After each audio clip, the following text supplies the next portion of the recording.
The secret psychology behind a Korean mafia CEO's DEPSD love, Part 1. They warned her never to make him feel anything. Dera Nwosu didn't know that the man bleeding out on her clinic floor controlled every syndicate from Seoul to Busan, or that the moment his eyes opened and found hers, something buried under 10 years of ice finally cracked. He would burn his own empire down before he let her walk away. She just didn't know it yet. Welcome to Story World, besties. Please like, share, and subscribe. Rain hit the tin roof of the small clinic in Itaewon like gunfire, which that night was fitting, because gunfire was exactly what had put the man on Dera's table. She had been closing up, mopping the floor, thinking about the rent that was due in 4 days and the call she still hadn't returned from her sister in Houston. Then the back door slammed open and 2 men in soaked black coats carried in a third man between them, and the third man's white shirt had gone almost entirely red.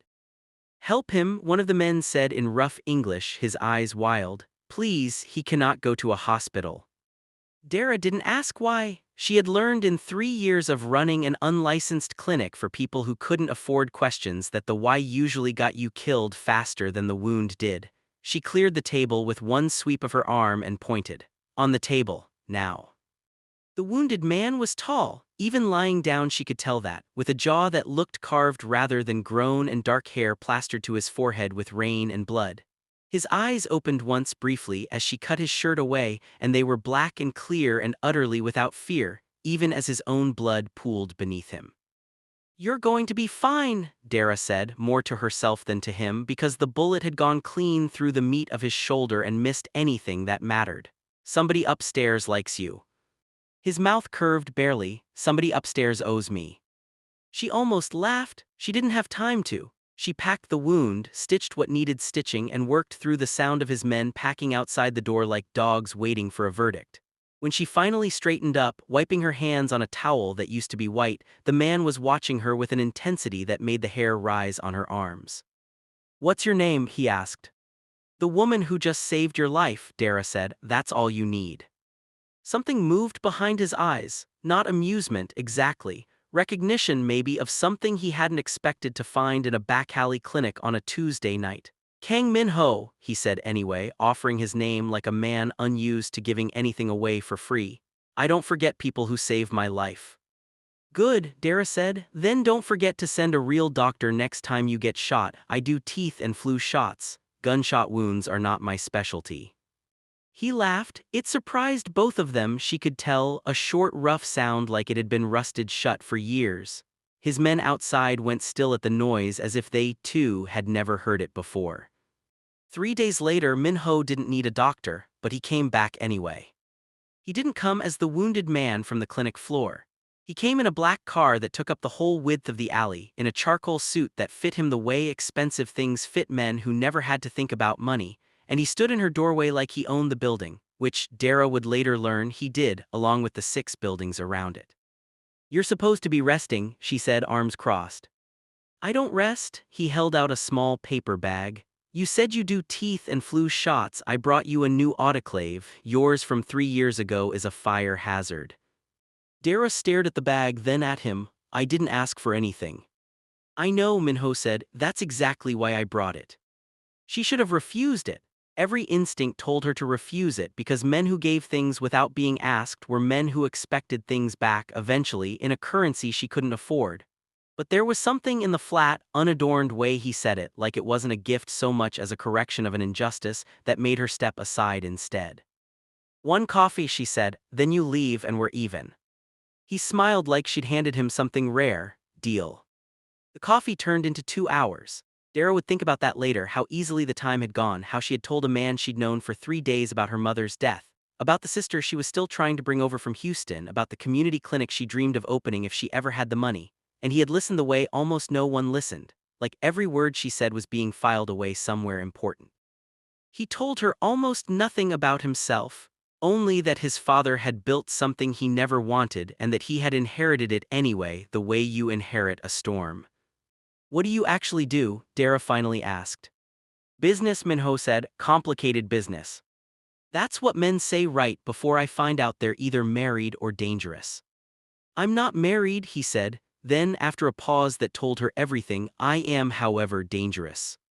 She should have been afraid. She wasn't, not really, and that unsettled her more than fear would have.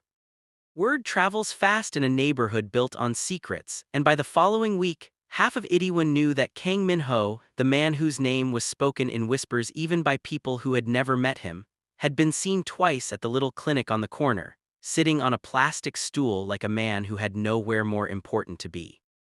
His right hand, a quiet, sharp-eyed man named Director O, found him in his office that evening with his jaw set the way it always was when he had something unwelcome to say. "Sir, people are talking." "People always talk," Min-ho said, not looking up from the reports on his desk. "They're talking about the clinic, about the nurse." Oh hesitated. "You have enemies who would use anything against you. A woman with no protection, no name in our world. She is an open door, sir." Min-ho's pen stopped moving. When he looked up, something cold had settled into his expression, the same coldness that had built an empire out of fear. "Then we close the door," he said, quietly. "She doesn't need to know." "And if she finds out anyway?" Min-ho was quiet for a long moment. "Then I deal with it." What he didn't say, what he barely let himself think, was that the idea of Dera Nwosu finding out what he truly was and looking at him the way people looked at monsters had started to frighten him more than any rival ever had. The following Sunday, Dera was closing the clinic early when a black SUV pulled up outside that was Min-ho's. Two men got out, neither of them smiling, and one of them stepped directly into her path as she tried to lock the door. "Miss Nwosu," he said in accented English, "you've been spending time with someone you shouldn't." Her pulse spiked but her hand stayed steady on the lock. 12 years of surviving in places that weren't built for her had taught her that much. "I don't know what you're talking about." "Kang Min-ho," the second man said, stepping closer. "Chairman Yoon would like you to understand something. Stay away from him or stop being useful to anyone." The threat hung there, plain and ugly. Before Dera could respond, before her mind could even fully process the danger she was standing in, a third car turned into the alley, and this one she recognized immediately. Min-ho was out of the vehicle before it had fully stopped, and the change in him was instant and total. Gone was the man who sat on a plastic stool sipping bad coffee. In his place was something colder, something that made the two men who had been threatening Dera take an involuntary step back. "Touch her," Min-ho said quietly, "and Chairman Yoon will be attending your funeral before his own dinner gets cold." The men didn't argue, they didn't even look at each other. They simply left and the alley went silent except for the rain starting again against the tin roof. Dera stood frozen for a second, her heart hammering, and then anger overtook the fear. "You said your business was complicated, you didn't say it was going to get me killed." "It won't," Min-ho said, "I promise you that." "You can't promise that, you don't even know what your business is going to cost me yet." He stepped closer, close enough that she had to tilt her head back to hold his gaze, and for the first time since she'd met him, she saw something raw move across his face, something that looked almost like fear. Not of the men who had just left, of her leaving. "I will burn every part of my world down before I let it touch you," he said, low and certain. "That is the only promise I know how to keep." Dera didn't have an answer for that, she wasn't sure there was one. By the end of the week, against every warning bell in her head, she let him drive her home. Min-ho's world, when she was finally allowed a glimpse of it, was not the world of movies. There were no gaudy gold chains, no theatrical threats shouted across warehouses. It was quiet, efficient, terrifyingly organized, run out of glass towers with his family's shipping company as the legitimate front for something far older and far darker underneath. He was chairman of Kang Holdings by day, and by night, he was the reason half of Seoul's underworld didn't dare move without his permission. He didn't explain all of this to Dera at once. He gave it to her in pieces, testing each time whether she would run. She never did.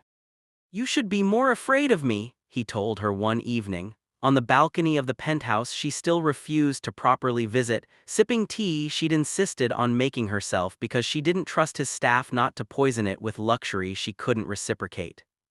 "Should I be?" Dera asked, watching the city lights instead of him. "I've done things," he said, "things that would make you look at me differently. You already told me that, you said it the first week. I'm saying it again because I need you to actually hear it."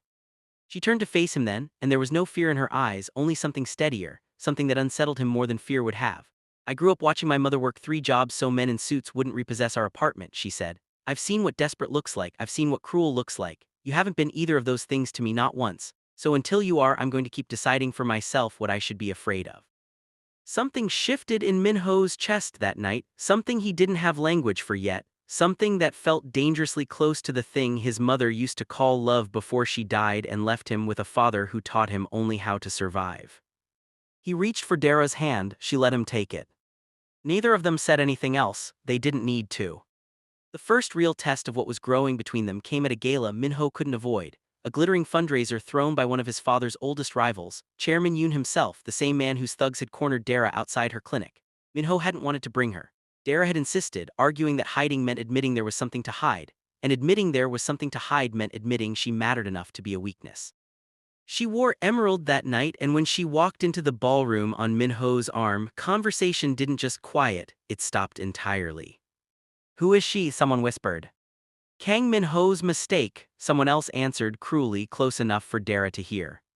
She didn't flinch. She had spent a lifetime being underestimated in rooms that weren't built for her, and if anything, the whisper only straightened her spine. Chairman Yoon approached them within the hour, smiling the practiced smile of a man who had built his fortune on knowing exactly which knives to twist. "Min-ho," he said warmly, before his eyes slid to Dera with something colder underneath the politeness. "And this must be the nurse." "Dera Nwosu," she said, extending her hand before Min-ho could speak for her. "And you must be the man whose employees threatened me in an alley last week." The ballroom around them seemed to hold its breath. Yoon's smile didn't waver, but something behind his eyes went sharp. "A misunderstanding, I assure you." "I'm sure it was," Dera said sweetly. "Misunderstandings happen so often around men who are afraid of losing." Min-ho's hand tightened almost imperceptibly around hers, not in warning but in something closer to awe. He had spent his whole life surrounded by people who feared him and people who wanted to use him, and here was a woman standing in the lion's den of his enemies, unarmed except for her own nerve, refusing to shrink for anyone. Yoon's jaw tightened before he forced the smile back into place and excused himself. The moment he was gone, Min-ho turned to Dera, something fierce and helpless in his expression.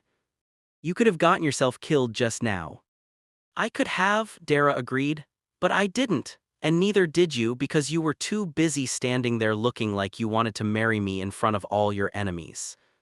He didn't deny it. That was the moment, though neither of them said it aloud yet, that Kang Min-ho understood he was no longer capable of imagining a life that didn't have her in it. The weeks that followed were, in Dera's private admission to herself, the happiest she had been in years and the most terrifying. Min-ho showed his love the only way he knew how, not with declarations but with action.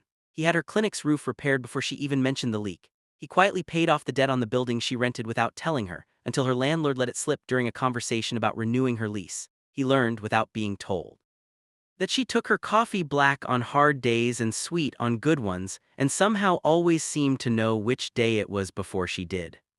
He also showed his love with jealousy, sharp and immediate, the kind he couldn't fully hide even when he tried. It happened at a hospital fundraiser 3 weeks after the gala, when a young surgeon named Dr. Alex Preston, American, charming in the effortless way of men who had never been told no, spent 20 minutes too long standing close to Dera at the dessert table, laughing at something she'd said, his hand brushing her arm as if by accident. Min-ho watched from across the room with an expression that made 2 of his own men quietly step back from him. "Sir," Director O murmured, "you're going to break that glass." Min-ho looked down. He crossed the room without hurrying because hurrying would have shown his hand, and he stopped beside Dera with a stillness that made even Dr. Preston's easy smile falter. "Min-ho," Dera said, glancing at him, "this is Alex. He was just telling me about the clinic he wants to open in Ghana." "Fascinating," Min-ho said, in a tone that suggested it was anything but. He extended a hand to Preston, who shook it and then winced almost imperceptibly at the pressure. "Kang Min-ho, Dera." "Hurry." "Hers," Min-ho corrected smoothly, though the word had come out first as a claim before he'd caught himself. "I hope your clinic finds better funding than your conversation has found subtlety, doctor." Preston laughed nervously and excused himself soon after. Dera turned to Min-ho, arms crossed, fighting a smile she didn't want him to see. "That was extremely rude." "He was flirting with you." "He was being friendly." "He was flirting with you," Min-ho said again, lower this time. and I have spent my entire life learning to control everything around me except, apparently, the part of myself that wants to put a man through a window for touching your arm." Dera's breath caught. There was something devastating about hearing a man like Kang Min-ho, a man feared across an entire underworld, admit out loud that he was losing control over something as small and human as jealousy. "You don't own me," she said softly, but there was no anger in it. "I know," he said. "I don't want to own you. I want to be the only place you choose to stand." She didn't have a defense against that. She kissed him instead, right there at the edge of the fundraiser in front of half of Seoul's elite, and for once, Min-ho didn't care who was watching. But happiness, in Kang Min-ho's world, was never allowed to stay simple for long. 3 days later, Director Oh came to him with a file that made the temperature in the room seem to drop. Surveillance photos, financial transfers, a pattern that had been building for months, disguised carefully enough that even Min-ho's people had almost missed it. Chairman Yoon wasn't just Min-ho's rival anymore.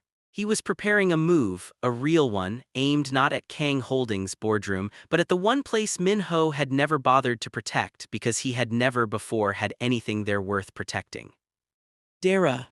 He knows what she means to you," Oh said quietly, "and he intends to use that." Min-ho stared at the photographs for a long time, his jaw tight, his hands perfectly still in the way that had always frightened people who knew him. When he finally spoke, his voice had gone somewhere cold and absolute, a place even Oh rarely heard him go. "Then we make sure he understands exactly what that will cost him." Outside, the Seoul night glittered on, indifferent, and somewhere across the city, Dera Nwosu closed her clinic for the night, humming to herself, unaware that the storm building around the man she loved was about to break directly over her head. End of Part 1.